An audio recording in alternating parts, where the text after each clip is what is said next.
caros estudantes. Vamos então continuar nossos estudos sobre os organismos fotossintetizantes na nossa segunda aula sobre esta temática.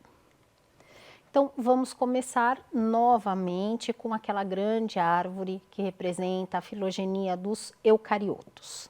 Então, como vimos na nossa última aula, as algas verdes e vermelhas, juntamente com as plantas terrestres, fazem parte das arqueoplastidas. Mas, como nós falamos, não é apenas as plantas o nosso foco na disciplina. Nós estamos falando também de outros organismos fotossintetizantes, no caso, as algas. Vocês devem ter reparado que eu sempre estou colocando algas entre aspas.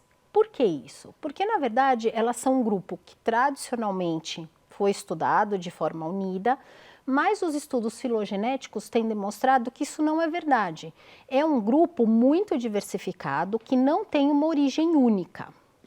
E é isso que nós vamos ver agora aqui no nosso esquema. As euglenas, que também fazem parte das algas, pertencem ao grupo dos descriptados, que está bem distante das arqueoplastidas. O mesmo acontecendo com as algas pardas e diatomáceas, que entre elas são aparentadas, mas que estão muito distantes das outras. E também com as algas dinófitas. A gente não vai abordar as algas dinófitas porque vocês já viram isso em outro momento na disciplina, mas a gente pode ver que essas algas realmente estão espalhadas aí pelos eucariotos. Além disso, a gente ainda tem um tipo de alga, que são as algas azuis ou cianobactérias, que na verdade nem eucariontes são. Essas algas, elas estão contidas no domínio bactéria. Então, não são eucariontes. Na verdade, elas são procariontes e elas apresentam como características pigmento clorofila A, carotenoides e ficobiliproteínas, que são pigmentos que dão a coloração azulada, avermelhada. E esses pigmentos, eles estão dispersos no hialoplasma, né, no citoplasma das células, como a gente pode ver aqui nas representações de cianobactérias. Às vezes também estão em lamelas, que são associadas à parede celular. A reprodução sempre assexuada. Então, aqui a gente tem alguns representantes, isso tudo é micrografia, né? Então, são todos representantes microscópicos, alguns celulares, outros coloniais, ou mesmo filamentosos. Esse grupo é muito importante, porque ele está associado com muitas plantas e está relacionado principalmente com o metabolismo de nitrogênio. Bom, mas então vamos ampliar agora aquele esquema que a gente viu na outra aula sobre endossimbiose, né? Então, na primeira aula, a gente viu que algas vermelhas e algas verdes são derivadas de um evento de endossimbiose primária. Agora a gente vai ver que as outras algas são derivadas de eventos de endossimbiose secundárias, como, por exemplo, aqui a gente tem a representação do cloroplasto de algas pardas e diatomáceas. Aqui a gente vê as euglenas, né? E também as algas dinófitas. Então, a gente vê que esses grupos, eles têm cloroplastos e pigmentos muito distintos e é isso que dá a sua variabilidade. Isso nos faz entender também por que eles têm uma classificação filogenética tão distinta. Bom, eu vou apresentar agora para vocês alguns representantes desses diferentes grupos. Começando pelas rodófitas. As rodófitas têm poucos representantes unicelulares, mas eles existem, como podemos ver aqui na primeira imagem. Também tem representantes que são mais folhosos, né? Então aqui a gente pode ver uma espécie muito importante, que é a pórfira, que é aquela que faz a nori, né? Na verdade, ela é a nori, algo utilizada no sushi. Espécies mais filamentosas, o que é bem importante nas algas vermelhas, e também temos muitas espécies calcárias, que formam, por exemplo, os rodolitos. Aqui nós temos representantes das algas verdes, né? Então, uma imagem muito bonita, onde a gente pode ver algas microscópicas e macroscópicas. Então, essa imagem, essa e essa, são algas microscópicas. Aqui algas macroscópicas, né? Então essa daqui bem bonita, com forma globosa, outra com forma foliar. E aqui fala, professora, mas o que é isso? Essas algas laranjas? Bom, gente, na verdade também são algas verdes, só que o que acontece? Elas são algas muito ricas em carotenoides. Então, por isso, elas têm essa coloração alaranjada. Então, aqui a gente vê um tronco de árvore repleto aí com essa alga que chama Trentepolia sobre ele.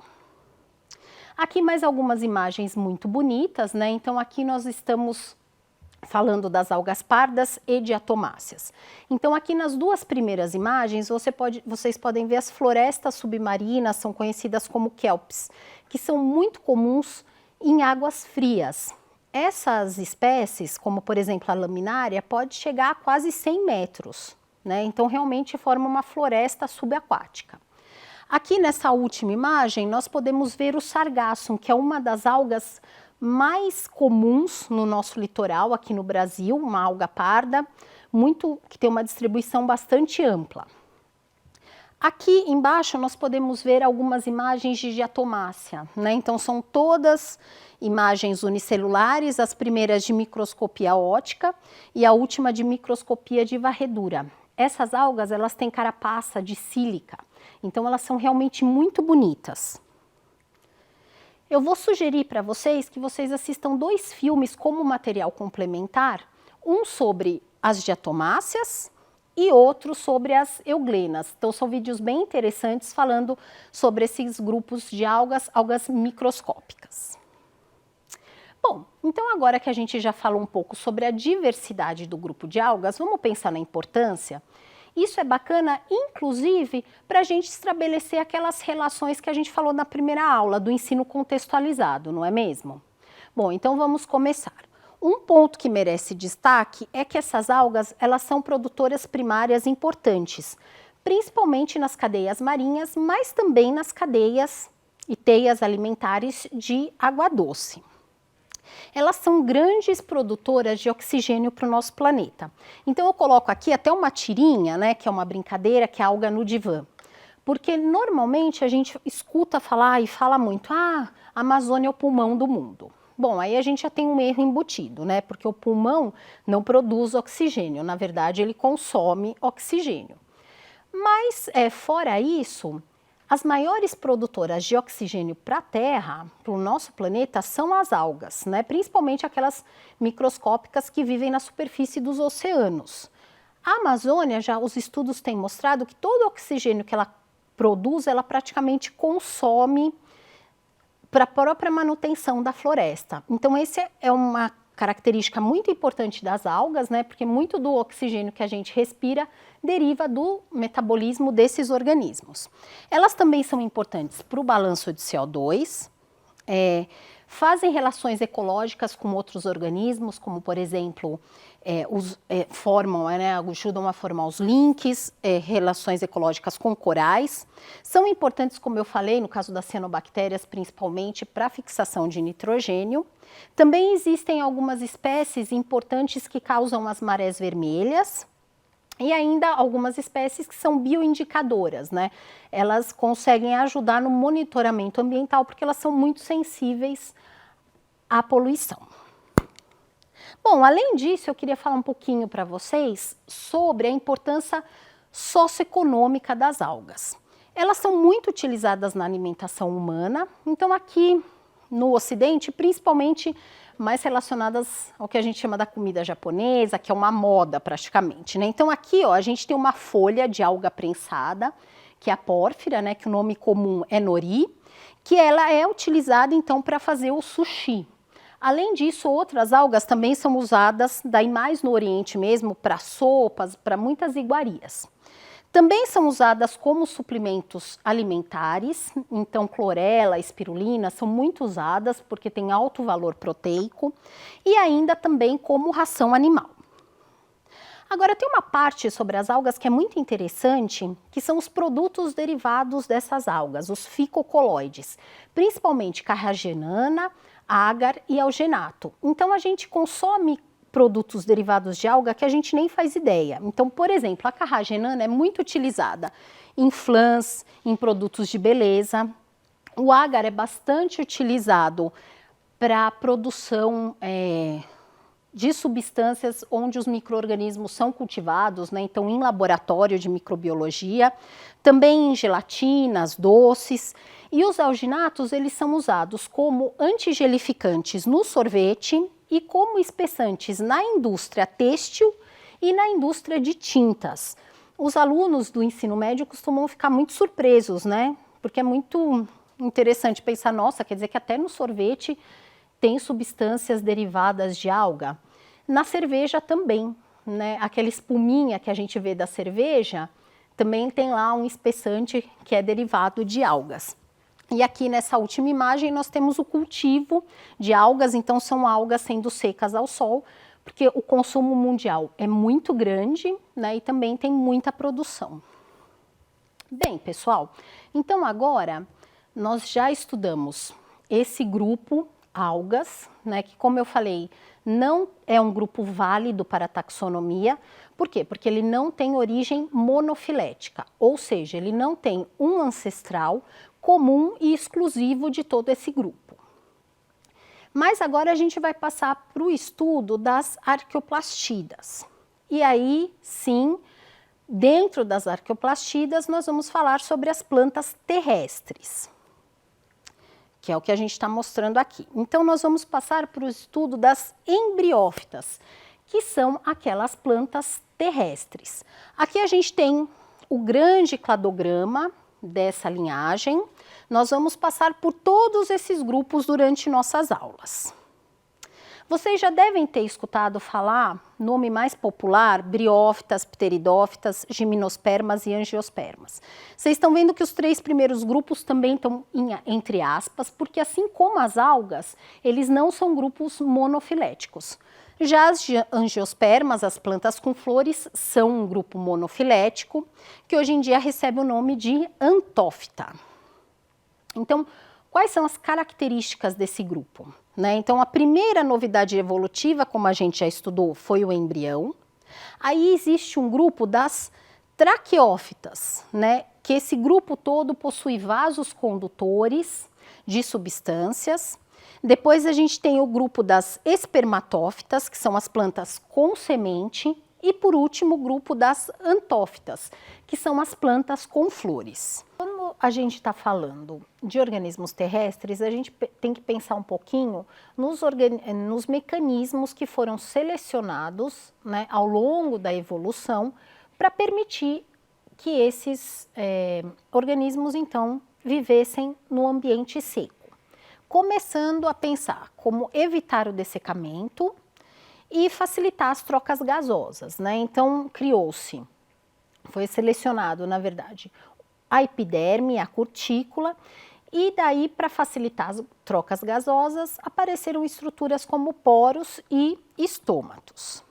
Pensando na absorção e no transporte de nutrientes e água na planta, para o primeiro, as raízes, né, e rizóides dão conta disso, e foram sendo selecionados mecanismos de transporte mais eficientes, como os vasos condutores.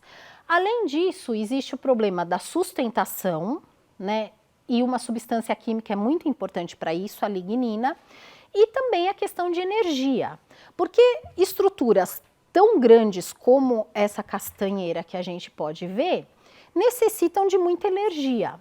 E aí a gente tem estruturas especializadas, inicialmente os filódios, depois as folhas, para captar, então, energia luminosa e converter em energia química. Outras adaptações muito importantes foram as reprodutivas. Então, eu gostaria que vocês observassem novamente aquele esquema que a gente já apresentou na primeira aula. Então, toda a evolução caminhou no sentido de proteger as células reprodutivas e de diminuir a dependência em relação à água. Primeira coisa, então, a gente tem esporos com uma parede bem espessa e a formação de gametângios e esporângios multicelulares, que são estruturas que protegem gametas e esporos. Também um embrião que fica retido no corpo da planta-mãe, e o esporófito. Então, o que que acontece? O esporófito sofrendo meiose, a gente tem uma grande variabilidade genética, o que é bem importante em termos adaptativos. Então, outras grandes novidades que foram surgindo foram a semente, os grãos de pólen, como a gente pode ver aqui no inseto, a flor e os frutos. Bom, vamos agora no finalzinho da nossa aula estudar um grupo específico, o primeiro grupo de plantas terrestres, que ainda tem muita dependência da água, que são as plantas que antigamente eram conhecidas como briófitas. São os antóceros, as hepáticas e os musgos, né? Os musgos sendo o grupo mais conhecido. Então, são plantas terrestres, avasculares, sem vasos condutores, talosas ou folhosas, com tamanho reduzido, e elas não apresentam raízes, mas sim rizoides. Alguns grupos, como por exemplo os musgos, já têm células especializadas para transporte de substâncias, mas ainda são bastante rudimentares. Já aparecem poros no grupo das hepáticas, por exemplo, e estômatos no grupo dos antóceros e musgos. Então aqui a gente tem um corte, né? A gente pode observar então um poro. E aqui uma visão frontal, essas células são os estômatos. Quanto à reprodução, uma característica importante é que a fase dominante é o gametófito. Vocês vão ver que só nesse grupo a fase dominante do ciclo de alternância de gerações é o gametófito. Os gametas masculinos se movem por flagelos para encontrar o gameta feminino. Então, existe grande dependência da água para a reprodução. E aqui já aparecem então os esporângios e os gametângios, que são estruturas que protegem as células reprodutivas. Então aqui nessa célula menor, a gente tem um revestimento de células estéreis e aqui dentro células reprodutivas. Esse é um exemplo de gametângio masculino. Então aqui a gente tem a estrutura de um musgo, né? Então quando a gente olha na natureza, aquele tapete verde bonito que a gente vê são os gametófitos, né? A partir dos gametófitos, então, vão se formar os esporófitos, que tem a haste, a cápsula, e essa cápsula lá dentro, então, se formam os esporos, que dão origem a um novo tapete verde. Aí que seriam os musgos. Vamos falar brevemente da importância desse grupo, sempre lembrando aqui, ficando a dica de que essas importâncias são bacanas para a gente usar mesmo no ensino básico, para fazer o ensino contextualizado. São produtoras primárias muito importantes. Além disso, elas são colonizadoras pioneiras, né? Então, o que que elas fazem? Elas aparecem primeiramente em rochas, junto com os líquens, por exemplo. Armazenam grande quantidade de carbono e, além disso, também são bioindicadores. Então, aqui a gente vê um tapete de musgos cheio de esporófitos em cima. Sobre a importância socioeconômica, a gente tem uma questão bem interessante, né? Um gênero muito importante que é o esfagno, que forma as turfeiras. Então, forma uma espécie de humus que é muito importante na agricultura. É uma terra muito rica e por algumas propriedades suas, ela é utilizada inclusive na produção de uísque. Também é uma plantinha, então, bem importante. Bem, então na aula de hoje, nós estudamos as algas, tanto as arqueoplastidas quanto outros grupos, sua diversidade e importância. Passamos então para o estudo das embriófitas, também enfocando suas relações filogenéticas e os requisitos adaptativos para a vida fora da água. E estudamos o primeiro grupo aí das embriófitas, que são as antigas briófitas, né? Na próxima aula, nós continuamos o estudo, aí, então, falando sobre as traqueófitas, vamos falar de pteridófitas, angiospermas e gimnospermas. Até a próxima aula.